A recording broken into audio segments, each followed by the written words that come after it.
একসময় গাইবান্ধার যমুনা ও ব্রহ্মপুত্র নদীবেষ্টিত চরাঞ্চলে কাউনের আবাদ ছিল ব্যাপক। তবে সময়ের সঙ্গে সেই চিত্র বদলে গেছে। ভালো ফলন হলেও কাঙ্ক্ষিত দাম না পাওয়ায় কৃষকরা এখন কাউনের বদলে ভুট্টা, মরিচ ও মিষ্টি কুমড়ার মতো লাভজনক ফসলের দিকে ঝুঁকছেন। জেলার 4টি উপজেলার 165টি চর ও দ্বীপচরে একসময় চোখে পড়ার মতো কাউনের চাষ হলেও এখন তা অনেক কমে এসেছে। কৃষকদের মতে কাউন চাষে উৎপাদন খরচ ওঠানো কঠিন হওয়ায় তারা বিকল্প ফসল বেছে নিচ্ছেন।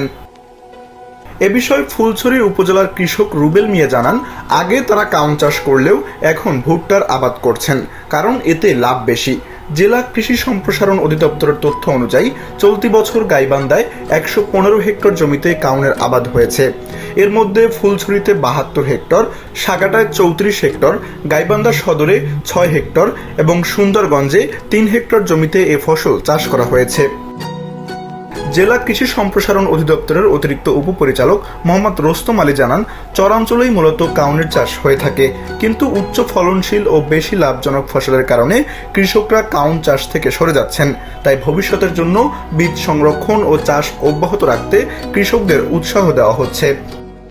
এই যে কাউন একেবারে আস্তে আস্তে বিলুপ্ত হয়ে যাচ্ছে, আমরা কৃষককে পরামর্শ দিচ্ছি যে তাদের যত জমি আছে তার ফাঁকে কিছুটা প্রতি জমি বা তাদের যদি করা সম্ভব হয় এরকম জায়গায় তারা সিলেকশন করে যদি কাউনটা চাষ করে, কাউনের আবারটা বৃদ্ধি করে, এটা একটা ভাত সহ পায়েস করে খাওয়ার জন্য অন্যান্য কাজেও খুব ভালো ব্যবহার এবং এর পুষ্টিগুণও আছে।